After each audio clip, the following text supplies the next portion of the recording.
Eh guys, katatapos na ng klase ko for my morning session and nagulat na lang po ako habang nagkaklase ako, may pumunta sa likod ko, si Spider-Woman. So si Spider-Woman, nakatatapos lang din po magklase at magpalit ng kanyang uniform, ay ito po ang itsura. Ayan po si Spider-Woman. Ayan po, nasyak ako. Habang kami nagko-closing prayer ay nangangarate si Spider-Woman. Pakita ka rito. Okay, ayan. Paano yung action mo kanina?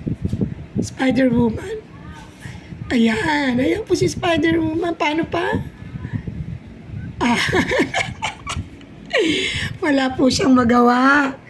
Napagod po yata sa online class. But anyway, thank you Lord for this wonderful day na pinagkaloob mo na marami natutunan ng mga bata. Especially, yung mga dapat nilang maaral na magagamit po nila sa kanilang pang-araw-araw. Amen to God. So, muli, magbablog na lang ako. At itong anak ko napakabait ay, ayan po, buti na lang po natapos na yung klase ko. Patapos na kung hindi, baka po mawala sa focus sa mga estudyante ko. Thank you and God bless everyone.